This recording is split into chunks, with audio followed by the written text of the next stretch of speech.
La Bible ne dit pas explicitement l'origine des différentes races et couleurs de peau de l'humanité.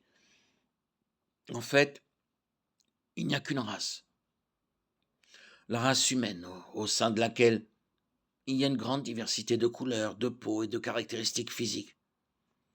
Certains supposent que quand Dieu a confondu les langues à la tour de Babel, Genèse 11, 1, 9, il a ainsi engendré la diversité raciale. Il est possible que Dieu ait porté diverses modifications génétiques à certaines parties de l'humanité pour qu'elles puissent mieux s'adapter aux différents écosystèmes, comme la peau noire des Africains, afin de leur permettre de survivre aux fortes chaleurs de leur continent. D'après cette idée, Dieu, en confondant les langues, aurait non seulement provoqué la ségrégation linguistique de l'humanité, mais aussi créé les différences raciales en fonction du lieu où chaque groupe s'établirait.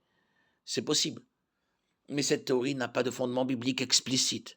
Les races et couleurs de peau de l'humanité ne sont mentionnées nulle part dans le récit de la tour de Babel. Après le déluge, quand les différentes langues sont apparues, des groupes de personnes parlant la même langue se sont formés, appauvrissant leur patrimoine génétique de manière vertigineuse, puisque ces groupes ne se mélangeaient plus à l'humanité entière, mais se reproduisaient entre eux. Si bien qu'avec le temps, certains traits, tout potentiellement présents dans le code génétique d'origine, sont devenus caractéristiques de groupes particuliers. Au fil des générations, le patrimoine génétique de ces groupes s'est réduit de plus en plus au point que tous les individus de la même famille linguistique avaient les mêmes traits ou des traits similaires.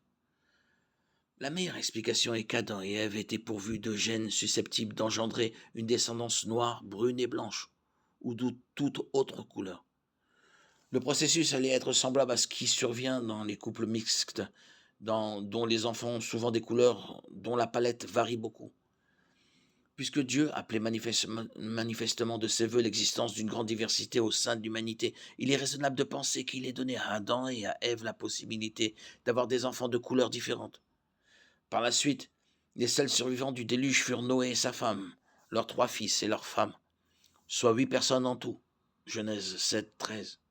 Peut-être les belles filles de Noé étaient-elles de races différentes, ou peut-être étaient-ils tous les 8 de races différentes, ce qui signifierait que leur code génétique leur permettait d'avoir des enfants de différentes races. Quelle que soit l'explication, l'aspect le plus important de cette question est que nous sommes tous de la même race, créés par le même Dieu, dans un même but, le glorifier.